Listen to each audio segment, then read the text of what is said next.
Ya, lihat ya. Nah, sekarang ini gue review ulang di kajian kemarin supaya nanti lu paham. Ini ya juga akan aku kasih contoh, misalkan ahli kitab. Ya. Ahli kitab. Secara terminologi dan secara etimologi beda. Ya, secara terminologi kita nggak masuk ahli kitab, yang masuk ahli kitab itu Yahudi, Nasrani, gitu loh. Tapi secara etimologi kita juga ahli kitab, Yahudi, Nasrani, Islam. Karena apa? Secara etimologi, secara lugotan, secara bahasa, ahli kitab itu orang yang menerima kitab. Lah kita kan menerima kitab Al-Quran. Tetapi kalau kita baca Al-Quran, itu masuk ke terminologi. Terminologi Al-Quran tentang ahli kitab itu Yahudi dan Nasrani, bukan Islam. Clear di sini ya. Oke. Begitu juga tentang WO, walk out.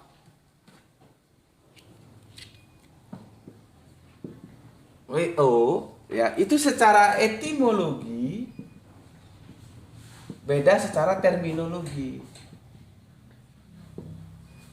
Secara etimologi ya orang yang jalan keluar, orang yang keluar.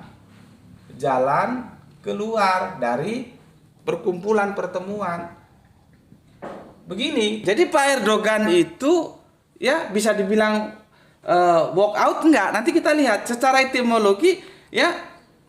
Karena nanti perspektif orang beda gitu loh. Karena dia tidak paham tentang idiom. Ya.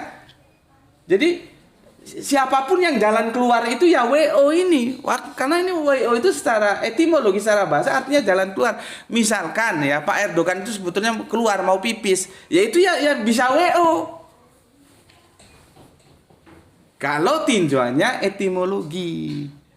Tapi kalau tinjauannya terminologi, nggak begitu. Kalau tidak setiap orang yang keluar dari ruangan pertemuan itu dibilang walk out. Meskipun dia keluar. Ya. Karena walk out itu, WO itu bentuk ketidaksetujuan gitu loh ya. Itu bentuk penolakan. Penolakan. Dia WO. Dan WO itu diawali pertama dia interupsi. Kita lihat rapat-rapat besar itu ya, KTT. Dia interupsi mengajukan alasan, saya tidak setuju, ini, bla, ketok palu 3 kali, das, berdiri, keluar. Nah itu WO. Itu ada nggak di video itu? Gue tanya supaya lu nggak geblek.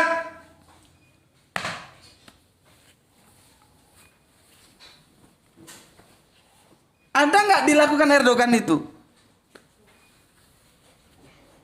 Jadi bisa nggak dibilang Erdogan do way out?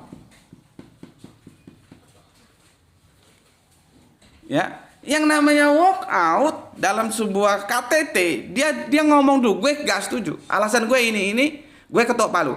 Dek, berdiri, keluar. Itu baru way out. Dan itu tidak ada, di video itu tidak ada. Nggak ada. Memang dia keluar. Ya, keluar memang. Kalau kita lihat videonya itu ya. Keluar. Ya. Keluar. Tapi dia tidak bisa dibilang WO. Nah, kemarin sudah dikonfirmasi yang lambat itu ya. Konfirmasinya yang lambat itu Pak Erdogan mau berbicara dengan pemimpin lain yang itu sifatnya bilateral, bukan multilateral. Nah, ini kritik gue pada panitia KTT D8 ya. Kalau kita lihat videonya itu dan sudah diklarifikasi kemarin ya, meskipun lambat, Pak Erdogan itu mau melakukan pembicaraan secara bilateral. Bilateral itu dua negara, dua penguasa ya. Nah, dan itu biasa dalam rapat-rapat. Nah, karena itu sudah biasa, menurut gue itu harus jangan dijadikan biasa. Itu kritik gue terhadap panitia KTT D8. Jadi orang datang nggak fokus. Cuman sekali lagi kalau kita lihat penjelasan Duta Besar Turki dan Kemenlu, hal seperti itu biasa. Justru kebiasaan itu harusnya jangan dibiasakan karena itu buruk. Kita datang dari jauh-jauh melakukan KTT, mau diskusi tentang mangga, ya sudah tentang mangga itu sampai selesai. Jangan ada yang keluar. Setelah nanti mangganya sudah didiskusikan selesai, mau ngomong bilateral itu terserah lu aja. Itu akan menemukan hasil KTT yang produktif. Lah kalau mau ngomong mangga, diskusi KTT tentang mangga misalkan, tentang apel atau tentang apalah. Terus ada salah satu delegasi menjelaskan mangga di negara kami gini atau pandangan kami gini, terus yang satunya keluar, terus kan yang satu kemenong nggak jelas. Seharusnya sesuatu yang dianggap biasa itu jangan dibiasakan, itu buruk. Ya, tetapi kita bisa maklumi ya, itu yang dianggap itu sesuatu yang naturali. Itu penjelasan dari Duta Besar Turki dan Kemenlu. Jadi Pak Erdogan itu bukan way out, bukan walk out. Ya, bukan walk out beliau. Ya, keluar ini ya. Jadi terminologi ini nggak bisa, dia maksudnya ke etimologi. Ya. Jadi bukan way out ya. Oke. Paham di sini ya? Oke. Tuh, coba lihat tuh, masih normal semua. Jangan-jangan ada kendala teknik. Dia keluar ya. Oke, kemudian sikap pandangan Erdogan ya terhadap pidato Bapak Presiden kita ya. Oke. Coba. Ini juga harus dicermati. Kalau kita cermati video itu detik per detik ya. Kapan momen Pak Erdogan keluar? Maka kita akan lihat Pak Erdogan itu keluar ketika Bapak Presiden kita masih mengucapkan open statement. Kata-kata pembuka yang itu sangat-sangat subhanallah. Makanya yang teman-teman Islam ya, supaya melek juga matanya ya, kita harus bangga punya Pak Prabowo sebagai presiden kita ya. Karena apa? Tentu secara fikih mungkin Pak Prabowo awam lah ya, tentang syariah Islam, fikih, suruh baca Quran ya, tentang makhrajnya juga tidak baik ya, pemahaman fikih. Iyalah. Dan itu natural ya, yang bisa saja begitu. Tetapi tentang aktualisasi keislamannya Anda tidak perlu ragu. Kita lihat di situ dia membuka dengan asma Allah, Bismillahirrahmanirrahim. Jadi dalam teori Islam mungkin Pak Prabowo itu tidak menguasai, tetapi dalam aplikatif keislaman, lihat bagaimana kita bangga beliau open statementnya mengawali dengan Bismillahirrahmanirrahim. Yang selama 10 tahun ini Indonesia kan tidak terdengar. Nyaris tak terdengar dalam konteks pertarungan global politik internasional. Nggak terdengar 10 tahun ini. Makanya seperti roh Elia masuk kepada Yohanes Pembaptis, sama dengan roh Bung Karno masuk ke dalam Pak Prabowo. Dalam berbicara pertarungan dunia, ya Pak Prabowo itu menunjukkan kelasnya. Ini Indonesia, lu tahu ya. Yang selama 10 tahun ini turu wae, tenang-tenang bae. Recok di dalam, nggak tahu recoknya apa. Sehingga kita tidak berwibawa di mata publik.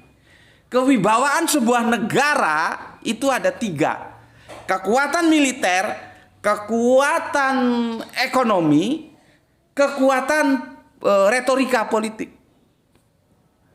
Kita yang 2 ini kagak punya. Militer kita tergantung Amerika. Kalau di stop, di embargo, modar wesan. Karena alat-alat tempur kita diekspor dari sana. Ekonomi kita babak belur. Tetapi retorika menunjukkan sikap, itu jangan main-main sama Pak Prabowo. Pak Prabowo menunjukkan sikap yang tegas bagaimana cara pandang beliau tentang negaranya, mensikapi apa yang terjadi di Palestina, begitu terjadinya proses kemanusiaan yang sangat serius. Bagaimana Israel ya masuk ke dalam wilayah Palestina, sikapnya jelas. Ya, tapi aku nggak ke sana dulu ya, nggak ke sana dulu. Kalau kita lihat videonya ya, itu Pak Prabowo belum menyampaikan inti dari aroknya, inti dari pandangannya loh. Belum. Pak Prabowo masih Bismillahirrahmanirrahim gitu ya, terus bla bla bla bla. Berapa detik kemudian gitu Pak Erdogan berdiri dan keluar. Ya kalau masalah yang tersenggol itu mungkin speed atau apa itu ya biasalah. Jadi apakah bisa dikatakan Pak Erdogan tidak setuju dengan sikap Pak Prabowo, sedangkan Pak Erdogan sendiri belum mendengar isi dari pidato Pak Prabowo? Gitu loh. Ya, kita harus jeli lihat videonya seperti itu. Tuh kenapa ini macet lagi? Ya, belum 1 jam kan? 52. Waduh, sudah 52. Ya, nggak bisa dikatakan bahwa Pak Erdogan tidak setuju dengan pidato Prabowo. Orang Pak Prabowo belum ngomong. Pak Prabowo masih Bismillahirrahmanirrahim, dia sudah berdiri dan keluar. Dan itu secara aturan tata tertib rapat KTT itu biasa dan itu boleh. Itu yang gue ketik, seharusnya jangan begitu. Nanti kalau mau mengadakan diskusi yang sikapnya bilateral karena masing-masing negara punya kepentingan beda-beda, ya silakan. Tapi setelah tujuan utama KTT itu diselesaikan gitu loh. Jangan kita lagi diskusi asik-asik tentang tujuan utama kita, yang lainnya nyelonong kemana. Ya, makanya gue mengkritik itu seharusnya disusun ulang tata tertibnya. Gitu. Karena apa? Bermunculanlah isu ya Erdogan main di 2 kaki. Karena kita tahu Indonesia, Pak Prabowo masih konsisten terhadap keputusan politik negeri ini tidak membuka hubungan diplomatik terhadap Israel. Jadi enjoy saja, ngomong bla-blaan saja, dan memang karakter Pak Prabowo itu karakter yang orang ngomong bla-blaan saja. Maka gue dukung bla-blaan saja, Pak. Semoga Allah merahmatimu. Bukan pakai basa-basi tetek bengek, enggak ada. Bla-blaan saja. Dan itu didukung karena kita memang masih konsisten selama Israel jahat terhadap Palestina, ya. Kita tidak mau membuka hubungan diplomatik. Beda dengan Turki. Turki punya hubungan diplomatik. Nah, inilah yang digoreng ya. Kemudian ada, gue belum konfirmasi, benarkah ya Turki itu mensuplai minyak kepada Israel? Kalau benar ini juga menjadi bingung kita. Kan perang itu perlu BBM lah, BBM yang nyuplai Turki.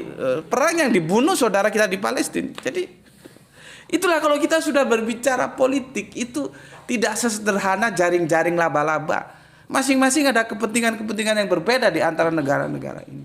Begitu juga yang terjadi di Suriah. Ya, itu kompleks banget. Tapi kita bicara ke Erdogan dan Prabowo ini aja dulu. Ya.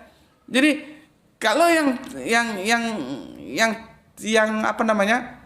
Tidak begitu welcome terhadap Erdogan, maka dikatakan Erdogan bermuka 2, Erdogan berkaki 2. Salah satu sisi dia memang negara Islam tapi dia ikut NATO. Kebijakannya tentu bagaimana terhadap peristiwa yang ada di Palestina sana, terhadap Israel. Israel itu sebetulnya kuncinya satu, Amerika itu loh. Ya, tapi kita tidak bicara ke sana dulu ya. Jadi yang gue bilang ya, tidak bisa dikatakan Pak Erdogan itu tidak setuju dengan apa yang disampaikan oleh Pak Prabowo. Nah, sekarang kita fokus ke isi ya dari pidatonya Pak Prabowo. Isi pidato. Ini 1, 2, 3, 4, 5, 6, yang ke-7 isi pidato. Ini yang asik banget ini. Isi pidato Pak Prabowo. Pak Prabowo itu bersikap objektif. Dia melakukan autokritik ke dunia-dunia Islam. Ya, dikatakannya bagaimana kita akan membantu Palestina. Sementara kita sendiri centang perenang, kita sendiri tukaran, kita sendiri ya tidak membangun kekuatan yaitu kebersamaan ya. Kita akan ya membantu Palestina kalau kita tidak bersatu. Coba ini. Tolong teman-teman yang Islam minded perhatikan bagaimana hebatnya pidato Bapak Presiden kita. Ya. Orangnya jelas perbiakannya Palestina harus didukung untuk merdeka ya, tetapi bagaimana kita membantu Palestina kalau kita sendiri centang perenang tidak bersatu ya. Ini yang disalahpahami ya oleh publik kafir ya. Ya itu loh, orang Islam itu suka perang goblok we, karena membacanya sepotong. Coba lu baca pra-Islam. Cuman dulu kan bentuknya masih klan-klan, belum negara. Ya seperti Syria, itu dulu satu kawasan yang sekarang menjadi Syria, itu bagian dari kawasan dulu yang disebut sebagai Syam. Tempat Kanjeng Nabi yang mau pernah diajak dagang ke sana. Syam itu dulu ya termasuk Syria itu ya Syam, nanti Lebanon juga itu Syam. Karena perkembangan dunia yang semakin semakin kompleks itu akhirnya terpecah menjadi beberapa negara. Dulu pra-Islam Arab itu ya sudah begitu, cuman tidak atas nama negara, atas nama klan. Mereka tidak bersatu, sukanya perangan. Nanti itu diwakili oleh dua Bani Umayyah dan Bani apa tuh itu? Itu kan saling berebut kekuasaan itu. Cari tuh, Bapak belum sempat cari. Itu begitu berkecamuk. Pra-Islam sudah begitu. Damai setelah Islam datang. Makanya kan gue bilang, Ahad satu-satunya pemersatu. Dua Bani kuat di Arab itu apa? Bani Umayyah sama Bani apa? Bani Abbas kok, Bani apa? Abbasiyah. Iya. Dua kekuatan Bani Umayyah dan Bani Abbasiyah. Jadi si Umayyah sama si Abbas ini. Ya, makanya kalau kita lihat kamu bisa cari itu di surat 3 kalau nggak salah. Tali Allah, ketik tali Allah. Dahulu kalian sudah ada di tepi jurang neraka, tetapi kalian disatukan oleh tali Allah. Apa? Islam itu. Nah itu diungkap oleh Bapak Presiden kita. Dia secara teoritis kalau lu tanya syariat mungkin nggak ngerti. Ilmu-ilmu keislaman nggak ngerti. Tetapi secara hakikat beliau bilang, kita ini tidak bersatu, bagaimana mau membantu Palestina? Itu fakta. Hebat nggak presiden kita? Surat berapa ketemu? 313. Surat Quran, surat Ali Imran surat ketiga 103. Coba sini Bapak bacakan. Gue nggak ngopi nih karena gue puasa, gue libur. Gue setiap hari Sulatsa, gue puasanya Sulatsa bukan Isnain ya. Nanti apa mengapanya tanyalah teman-teman Isra ya. Ini ya surat 3 103. Dan berpegang teguhlah kamu semuanya pada tali Allah, dan janganlah kamu bercerai-berai. Jadi satu paket, berpegang teguh jangan bercerai-berai ya. Ini sebaliknya, sudah nggak berpegang teguh bercerai-berai. Modar gue ya, dan janganlah kamu bercerai. Jadi ayat ini satu paket, melarang dan memerintahkan. Yang dilarang apa? Bercerai-berai. Yang diperintahkan berpegang teguh pada tali Allah. Itu loh blok ya. Dan ingatlah nikmat Allah kepadamu. Ingatlah nikmat Allah kepadamu ketika kamu dahulu zaman-zaman kegoblokan. Jahiliyah itu artinya goblok ya. Pada masa jahiliyah bermusuhan. Pra-Islam mereka sudah bermusuhan Ya, lalu Allah mempersatukan hatimu sehingga dengan karunia-Nya, ya, kamu menjadi bersaudara. Kita dipersaudarakan oleh iman. Islam. Yang dikatakan bahwa Islam itu satu tubuh itu ini, ya. Pada saat itu kamu berada, mempersatukan hatimu sehingga dengan karunia-Nya kamu menjadi bersaudara. Sedang ketika itu kamu berada di tepi jurang neraka. Ini juga sudah kita bahas. Dari neraka nggak tunggu nanti. Sekarang juga neraka sudah ada, surga sudah ada. Ya, tinggal neraka yang mana, surga yang mana itu nanti sudah kita bahas. Ya, demikianlah Allah menerangkan ayat-ayatnya kepadamu agar kamu mendapat petunjuk. Ini korelasinya, persatuan. Kita disuruh berpegang teguh tali Allah dan jangan berpecah belah, malah sebaliknya lepas dari tali Allah dan berpecah belah. Ya modar gue. Terus kafir-kafir yang nggak tahu, yang disalahkan Islam kalau Arab begitu. Anda harus tahu Arab itu bukan Islam dan Islam bukan Arab. Secara historikal Arab lahir di Islam, yes. Kita harus tegas-tegasan aja ngomong. Sementara di balik kekacauan-kekacauan itu yang ada di apa? Negara-negara barat, ada Inggris, Amerika, Prancis dan segala macamnya.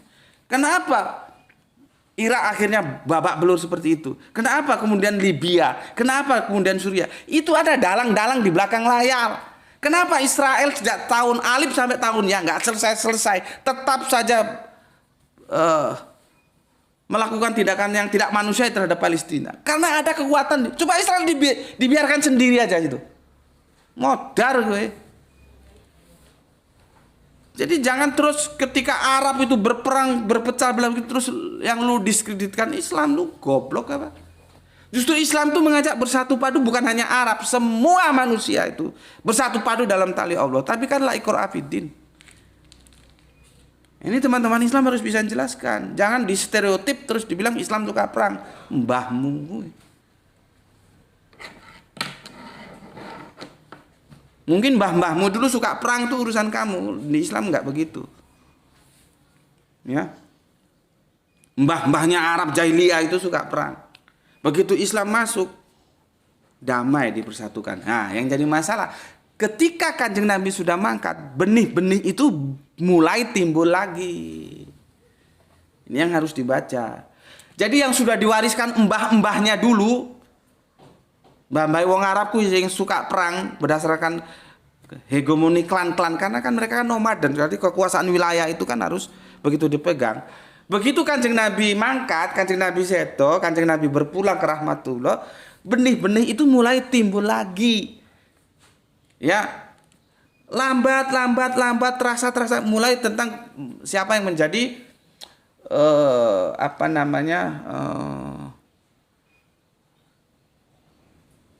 khalifah. Itu kan makanya Kanjeng Nabi kenapa tidak segera dimakamkan? Karena situasi politik masih belum settle seperti itu, sampai tertunda pemakamannya. Ya, akhirnya terpilihlah sahabat Abu Bakar. Oke, masih bisa dikatakan aman. Terpilih sahabat Umar. Oke, masih bisa dikatakan aman. Terpilih sahabat Utsman, mulai. Terpilih sahabat Ali, dedel duel. Wes. Akhirnya pusat pemerintahan dari Madinah dipindah ke mana itu? Ke Sam sana, ke Syria sana, ke Damsyik sana. Ya. Dan saat itulah perperangan yang sudah diwariskan dari mbah-mbahnya dulu hadir lagi. Tapi sekarang konteksnya sudah bukan klan, konteksnya sudah negara, karena kehidupan semakin modern. Gitu loh. Nah, itu dibaca oleh Barat. Makanya yang diungkap oleh Bapak Presiden kita, semoga Allah merahmatinya, sebuah idiom yang itu sudah membuat kita babak belur. Yang itu relatif ya. Katanya 3,5 abad, katanya nggak ada, itu urusan sejarawan, terserah kamu hitung sana. Ya, berapa lama kita dijajah oleh Belanda? Pada kekuatan Belanda berapa? Tetapi dengan sebuah strategi divide et impera, mereka berhasil meluluh lantakkan Nusantara kita. Itu yang disampaikan oleh Bapak Presiden kita. Bersatu. Bagaimana kita akan menyelesaikan Palestina, membantu Palestina kalau kita sendiri sesama kita saling berperang? Itu loh. Itu sebuah pemikiran brilian. Tapi jangan terus dibantah dengan hadis Nabi. Hadis Nabi pernah berdoa minta umatnya bersatu, tapi nggak dikabulkan. Yang kemudian ada hadis Yahudi pecah menjadi berapa, Nasrani pecah menjadi berapa, Islam pecah menjadi 73 atau berapa. Kalau aku sih mengambil itu justru sebagai peringatan supaya kita bersatu. Tanpa persatuan nggak bisa. Nggak bisa, omong kosong. Disitulah kebrilianan Bapak Prabowo untuk tampil di jagat internasional yang mana 10 tahun ke belakang ini sunyi senyap kita nggak dianggap. Ya, kita nggak dianggap. Cuman aku pesankan, kalau melihat apa yang terjadi di Palestina itu jangan dianggap perang agama. Stereotip itu yang menjadi salah. Memang mayoritas di Palestina sana itu Islam, tapi ada Kristennya juga. Dan fakta di lapangan, ya, gereja juga dihajar kan sama si Israel ini, sama si Netanyahu yang sudah menjadi target harus dibawa ke Mahkamah Internasional di Den Haag sana menjadi TO. Itu harus diteruskan itu supaya tidak ada lagi kejahatan manusia menjadi serigala bagi manusia.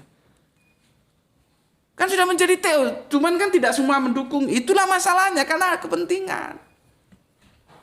Bolak-balik bicara kepentingan. Seharusnya itu dibawa ke Den Haag sana. Apa gunanya ada Mahkamah Internasional kalau itu nggak bekerja di depan mata pembantaian manusia sebegitu rupa? Rumah ibadah dihajar semua, gereja juga dihajar. Terus kalau nanti terus terpisah, terus Kristen berpihak kepada Israel, terus Islam berpihak kepada Palestina. Tidak begitu cara pandangnya, blok. Itu bukan perang agama. Ya, orang gereja juga dihajar kok. Makanya ada pendeta yang menurut gue cara pandangnya bagus itu. Ya, orang Israel itu nggak lihat itu. Jangankan gereja, jangankan masjid. Ya. Rakyatnya sendiri yang nggak setuju, kan tidak semua rakyat, ya. Israel itu setuju dengan keputusan politik pemerintahannya bagaimana mensikapi Palestina. Nggak setuju, gue pernah cerita atau belum ya. Jadi teman gue yang pernah kerja dan masuk ke daerah konflik sana, mereka di sana itu nggak semuanya berperang. Jadi teman gue heran, satu Israel, satu Palestina, mereka yang ngopi bareng lah gitulah. Terus ditanya sama teman gue yang ke sana, dia pernah masuk ke sana. Loh, kalian kan sedang berperang, apa duduk-duduk bareng? Mereka bilang, biar itu urusan mereka. Jadi sebetulnya kebijakan yang diambil pemerintahan Israel, politik luar negerinya yang dikepalai oleh si Netanyahu itu, bukan berarti itu didukung oleh rakyatnya sendiri. Enggak. Rakyatnya yang tidak mendukung perang itu juga banyak gitu loh. Jadi kita harus sigap melihatnya. Makanya gue sangat setuju harusnya yang berbicara itu adalah Mahkamah Internasional di Den Haag. Dibawa itu si Netanyahu. Berapa nyawa sudah melayang. Gitu loh. Cuman kan ada Amerika di belakang. Ada negara-negara lain. Nah, ini supaya clear. Jangan kalau ada Arab suka perang terus yang lu salahkan Islam. Justru Islam itu mendamaikan kok. Lihat bagaimana Barat itu bermain di balik layar. Inggris sejak dahulu kalah. Ya, jadi begitu ya. Oke, kita kembali ke sini. Isi pidato dari Bapak Presiden kita, semoga Allah merahmatinya, itu sesuatu yang menggugah, men-trigger supaya di KTT D8 ini semua pada sadar, lu jangan musuhan dong, lu yang baikan sama saudara lu. Bagaimana kita mau menolong saudara kita Palestina kalau kita sendiri bermusuhan? Itu loh. Itu kan pesan yang sangat brilian, yang enggak terlalu ribet, aplikasinya seperti itu. Ya. Tuh, sudah berapa lama tuh? Sudah 1 jam ya? Oke. Aku kira 1 jam 2 menit. Apalagi yang belum 10 menit. Sudah keluar dari batas 1 jam ya. Jadi karakter Pak Prabowo yang belak-belakan tuh gue banget gitu ya, gue setuju banget ya. Intinya apa? Persatuan Islam ya harus diwujudkan. Selama itu tidak, ya jauh panggang dari api ya. Jauh panggang dari api. Aku kira sudah cukup itu ya, karena waktu juga sudah melampaui 10 menit. Jadi tugasku mengurai data seperti itu ya. Terus bagaimana kita melihatnya sebagai closing statement? Memang terjadi benturan budaya. Aku melihatnya di budaya saja. Di budaya kita, ketika ada orang ngomong kita tinggal, itu kurang baik. Ya, kalau di budaya Turki sana gue nggak tahu karena gue belum pernah jalan-jalan ke Turki. Maybe sometime lah. Kalau punya duit bisa naik haji terus ke Turki atau umroh, tapi ya, ya. Sementara itu menjadi impian ya, menjadi harapan. Jadi doa itu senandung harapan. Ya. Nggak apa-apa kalau kami menyebut bukan doa tapi senandung harapan. Ya, ya kalau siapa tahu ya, rezeki dari langit bisa haji atau bisa umroh terus mampir ke Turki. Gue nggak tahu budaya Turki. Kalau di budaya kita yang timur ini memang sesuatu yang kurang elok. Ketika ada orang ngomong setuju nggak setuju kita dengar dulu. Makanya kan kalau setiap kajian-kajian itu ya, ketika ustadznya itu ngisi kajian, kalau dia mau keluarkan dia gitu loh. Nah di situ itu nggak ada. Apakah Erdogan terhilap? Dia juga manusia kan, bisa silap ya, atau gimana? Atau budaya Turki itu orang biasa baik, ada orang ngomong ditinggal tuh, gue nggak tahu. Itulah yang gue bilang. Bisa jadi terjadi benturan budaya. Gitu aja. Gue memberikan closing statement seperti itu ya. Tetapi kalian, aku berikan kebebasan, terserah mau menyimpulkan seperti apa ya. Cuman sesuatu yang aku sampaikan, kita sangat bangga, sangat berterima kasih kepada Bapak Presiden kita, Bapak Prabowo. Beliau tampil untuk mengangkat Indonesia menjadi berbicara lagi setelah 10 tahun kebelakang lenyap, nyaris tak terdengar ya, tentang bagaimana kiprah kita sekarang mulai bangkit lagi. Jadi negara-negara itu lihat, wow Indonesia. Iya, jangan sembarangan lu sama Indonesia. Gitu ya itu sesuatu yang oke banget ya, sehingga kita tidak diremehkan sebagai bangsa. Itu dulu ya. Dan saudara-saudaraku yang Islam minded, lu tahu bagaimana kiprah Pak Prabowo dalam konteks keislamannya, tidak ada yang perlu diragukan. Tapi jangan tanya secara teoritis syariah, tentunya beliau nggak mampu menjelaskan itu. Tapi dalam aplikasi hakikat, bersatu ini kan sudah perintah gitu ya. Sampai di sini dulu ya. Terima kasih. Sebelum aku tutup, sebagai closing statement aku pesan sebagaimana waktu-waktu yang biasanya, jaga Allah, jaga Kanjeng Nabi, jaga Al-Qur'an, jaga Islam dalam bingkai keindahan imanmu, tetapi tetaplah memberi hormat kepada saudara kita yang memilih jalan lain, karena mereka tetap saudara kita. Ya. Tolong dihormati itu. Ya. Kemudian semoga yang belajar dan yang mengajar mendapatkan keberuntungan, yaitu rezeki yang barokah dan kesehatan yang prima. Untuk semua saudara-saudaraku ya, penggemar kajian-kajian Gus Peti, yang di sini kita memang mengolah pikir ya. Jadi yang akademis saja yang kita kedepankan. Kalau yang nggak akademis itu baik komen atau apa kita anggap sampah aja lah ya. Gue paling tidak begitu bisa untuk mengikuti atau berkomentar tentang sesuatu yang apalagi kalau itu sudah ad hominem ya, menyerang pribadi, itu kekanak-kanakan gue. itu kita buang jauh lah ya. Kita levelnya nggak di sana ya. Kita di level di pemikiran, gosul fikir, bagaimana berpikir itu menjadi perlu ya. Makanya sebelum Kang RG itu kan 10 tahun terakhir ini dia terkenal. Jauh Kang RG Rocky Gerung itu belum muncul ke permukaan, ke publik seperti sekarang, gue sudah mengusung tentang, kalau dia kan apa ya, akal atau otak gitu ya, gue sudah mengusung Isra. Gue sebut Isra pertama kali ketika gue diundang isi kajian di Samarinda. Isra ya, Islam rasional. Rasional itu ya kembali seperti yang Kang Rocky bilang ya, otak itu diberdayakan. Karena agama itu otak. Kalau kamu nggak punya otak, kamu nggak berislam nggak apa-apa. Silakan saja. Makanya kalau gue ditanya, bisakah orang tidak Islam tapi tidak masuk neraka? Bisa, asal syaratnya dipenuhi. Apa? Dia gila dulu. Selama dia tidak gila, otaknya itu bisa bekerja, itu nanti akan dimintai pertanggungan jawab. Gitu ya. Jadi gue itu jauh sebelum Rocky gue sudah mengusul bagaimana perlunya otak. Begitu juga tentang Habib-Habib yang sekarang masih recok aja kan Habib-Habib. Gue sudah bahas sebelum dibahas sama orang top itu. Cuman kan level gue kan tidak sehebat dia. Ketika gue bahas Habib itu nggak terus booming seperti sekarang ini. Sekarang gue disuruh bahasnya gue nggak mau. Karena kalau bahasan gue murni secara akademis keilmuan, tidak punya tujuan lain-lain. Tetapi yang sekarang gue tidak tahu, gue tidak bilang begini begitu. Apakah ada udang di balik batu, apakah ditunggangi, itu harus kita cermati. Tapi gue tidak ngomong bahwa sosok itu telah ditunggangi, gue nggak ngomong begitu loh ya. Jangan dipelintir lagi video gue. Makanya gue nggak mau suruh bahas Habib. Gue diminta suruh bahas Habib oleh channel Ayah Sophia. Gue bilang enggak, gue sudah bahas beberapa waktu yang lalu sebelum ramai sekarang ini. Yang kedua, bahasan gue murni dari sudut akademis keilmuan. Bagaimana sikap gue terhadap Habib? Lu lihat sendiri videonya, ada berapa seri itu. Ya, oke. Terima kasih untuk saudaraku yang ada di channel YouTube dan channel TikTok. Kalau kurang puas, tuh nanti tolong nanti malam ini langsung diunggah dulu ya.